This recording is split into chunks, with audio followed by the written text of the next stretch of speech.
Welcome back to my another daily vlog. বহুদিন পর খুব সাধারণ সাদামাটা একটা দিন তোমাদের সঙ্গে শেয়ার করছি। এর আগে কিন্তু এই ধরনের ভিডিও আমি মাঝে মাঝেই পোস্ট করতাম। আজ অনেক দিন পর আবার ইচ্ছা হলো সকালবেলায় অফিস যাওয়ার সময় একটু ভিডিওগুলো শ্যুট করি, আর সেগুলোই তোমাদের সঙ্গে এখন শেয়ার করছি। অনেক সকালবেলা ঘুম থেকে উঠতে হয়, কারণ গরমের জন্য ছেলের স্কুলের টাইমটা অনেক এগিয়ে এসেছে। সকাল 8টা থেকে ওদের স্কুল শুরু হয়, আর আমি আগে ঘুম থেকেই উঠতাম 8টার সময়, কিন্তু এখন ওর জন্য আরও সকালে ঘুম থেকে উঠতে হয়, ওকে রেডি করাতে হয়, খাওয়াতে হয়, স্কুল ব্যাগ গুছিয়ে স্কুলে পাঠাতে হয়।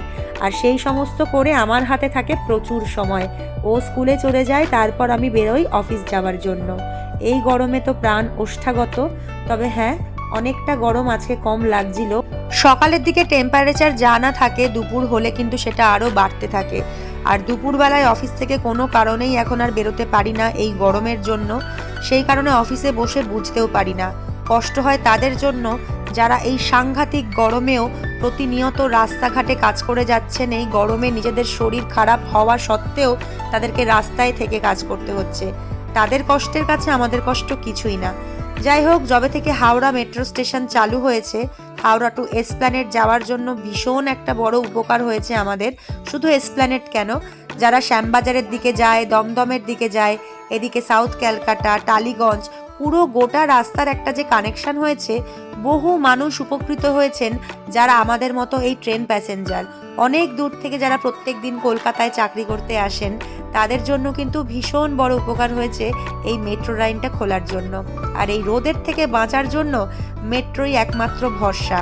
তাই এখন আর বাসের দিকে এগোই না, এখন সোজা হাওড়া স্টেশন থেকে মেট্রো করে চলে আসি আমার ধর্মতলাতে, যেখান থেকে কিন্তু অফিস যাওয়াটা আমার পক্ষে খুব আরামদায়কই হয়ে গেছে বলা যেতে পারে। এখন বাড়ি ফিরছি। সারাদিন তো আর তোমাদের সঙ্গে শেয়ার করিনি। ফেরার সময় বাপিদার সঙ্গে দেখা হয়ে গেছিল, ভাল লাগলো। শেওড়াফুলি অবধি একসঙ্গে আসলাম। তারপর স্টেশন থেকে নেমে বাপি দাঁড়িয়েছিল, ও আর আমি দুজনে মিলে একসঙ্গে বাড়ি ফিরছিলাম। শুনলাম ছেলেটার একটু জ্বর এসেছে, তাই ওর জন্য কিছু খাবার একটু মিয়ামর থেকে নেওয়ার জন্য দাঁড়ালাম। অনেক দিন পর জ্বর হলো, কারণ এই যে গরম, এই টাইমে স্কুলে যাচ্ছে, বাইরের লুটাও লেগে গিয়ে শরীর গরম হয়ে মনে হয় জ্বরটা এসেছে। যাই হোক, বাড়িতে এসে খাবার সাজিয়ে নিয়ে বসলাম স্নান টান করে।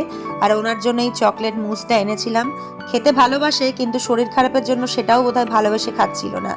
তারপর সোজা চলে আসলাম রান্নাবান্নার দিকে। অনেক দিন পর তোমাদেরকে আমার রান্নাঘর থেকে ভিডিও করে দেখাচ্ছি। আজকে একটা স্পেশাল চিকেন রান্না করব, যেই চিকেনের কোনো খাটনি নেই। আর আজকে বাড়িতে একটু খাওয়া দাওয়ার আয়োজনও রয়েছে। একজন স্পেশাল লোক আমাদেরকে বিরিয়ানি ট্রিট দিচ্ছে, তো বিরিয়ানিটা সেই বানিয়ে আনবে আর চিকেনটা আমি বাড়িতে বানাচ্ছি। খুব সহজ পদ্ধতিতে মাংসটা করেছি। এই গরমে একদম ভালো লাগছিল না রান্না করতে, সেই কারণে মাংসটাকে প্রথমে পেঁয়াজ, আদা, রসুন, কাঁচা লঙ্কা বাটার একটা মিশ্রণ, তার সঙ্গে হলুদ গুঁড়ো, ধনে গুঁড়ো, জিরে গুঁড়ো, আর রঙের জন্য এই সানরাইজের কাশ্মীরি রেড চিলি পাউডারটা দিয়েছিলাম। যা ঝাল হবে সেটা কাঁচা লঙ্কাতেই হবে। আর এদিকে টক দই ঘরে পাতা ভালো করে ফেটিয়ে নিচ্ছিলাম। তারপর ফেটানো হয়ে গেলে এই মিশ্রণের মধ্যে টক দইটা দিয়ে ভালো করে মাখিয়ে বেশ কিছুক্ষণ ধরে মশলাগুলো যেন মাংসের মধ্যে ঢোকে সেই ব্যবস্থা করে ম্যারিনেট করার জন্য রেখে দেব। তারপর প্রায় আধ ঘন্টা 1 ঘন্টা পর কড়াইয়ে তেল দিয়েছিলাম। খুব সামান্য পরিমাণ তেলই আমি দিয়ে রান্নাটা করেছি, কারণ যেহেতু টক দই রয়েছে তাই অনেকটা তেল কিন্তু মাংস থেকে বেরোবে। এদিকে গোটা গরম মশলা, শুকনো লঙ্কা আর তেজপাতা ফোড়ন হিসাবে দিলাম। একটু নাড়াচাড়া করার পর কুচো করে কেটে রাখা পেঁয়াজটা তেলের মধ্যে দিয়ে দিলাম। আর রান্না করছি আর ভাবছি যে এত গরমে যারা সারাক্ষণ রান্নাঘরে থাকে দিনের বেলায়, কি কষ্টটাই না হয় তাদের। আগুনের সামনে দাঁড়ানো মানেই এক বিরাট শাস্তি, কিন্তু কিছু করার নেই, খেতে তো হবেই। পেঁয়াজ ভাজা হয়ে গেলে তারপর তার মধ্যে দিয়ে দিলাম টমেটো কুচি। আবার একটুখানি ভাজতে দিয়ে এসে শুয়ে পড়েছি। এই মুহূর্তে ঘেমে পুরো চান করে গেছি, কিন্তু এখনও গোটা রান্নাটা বাকি। তারপর এই দেখো, ম্যারিনেট করা মাংসটা ভালো করে আরেকবার হাত দিয়ে মাখিয়ে নিলাম, যাতে দেখলাম অল্প জল ছেড়েছে, কারণ তখন আমি নুন দিইনি। এবার মাংস থেকে মশলাগুলো ছেঁকে শুধু মাংসটা তুলে একটু ভাজার জন্য কড়াইতে দিলাম। কিছুক্ষণ ভাজা ভাজা করার পর তারপর আলাদা করে যে মশলাটা ছিল বাটিতে, সেই মশলাটাকে আলাদা করে রেখে দিয়েছিলাম। আর ওই মাংসটা ভাজা হয়ে গেলে এরপর মশলাটা মাংসের মধ্যে মিশিয়ে দিতে হবে। ব্যাস, আর কোনো কাজ নেই। এবার চুপচাপ ঢাকা দিয়ে রেস্ট নিতে হবে। অনেকক্ষণ পর ছেলেটার সঙ্গে একটুখানি খেলাধুলো করছি। বেচারার শরীরটা এখন একটু বেটার, তাও যেন শুয়ে শুয়েই রয়েছে। তারপর এসে মাংসটার মধ্যে নুন দিলাম। এতক্ষণ কিন্তু নুনটা বাদই রেখা ছিল। ভালো করে কষানো হয়ে গেছে। এবার দেখো কতটা তেল ছেড়েছে মাংস থেকে। মাংস রান্না প্রায় শেষ পর্যায়ে। একদম গরম মশলা ছড়িয়ে ঢাকা দিয়ে রেখে দেবো। তারপর দেখো কত কে এসছে আমাদের বাড়িতে। সবার আজকে বৃহস্পতিবার বলে ছুটি।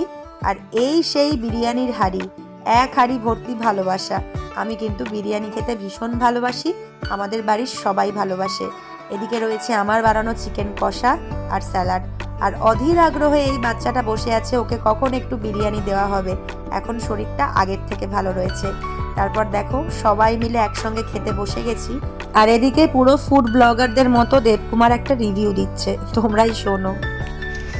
আলুটা খুব ভালো পেঁয়াজের রসে সিদ্ধ হয়েছে, সেরকম তোল তুল করছে চিকেনটা, গা থেকে খুলে পড়ে যাচ্ছে মাংস। এই দেখুন পড়ছে না, এরকম ভাবে হচ্ছে দেখুন, এরকম ঝরে ঝরে পড়ছে। চালের কোয়ালিটিও যথেষ্ট হচ্ছে প্রিমিয়াম, ভালো আছে, ঝরঝরে রাইস। হ্যাঁ, এই রাইসটা খেতে হলে কোথায় যেতে হবে? এই রাইসটা খেতে গেলে পড়ছে ছাতুগঞ্জ নিস্তারিণী কালী মন্দিরে না সামনে লাইন দিতে হবে, নাম বলা বারণ। হ্যাঁ।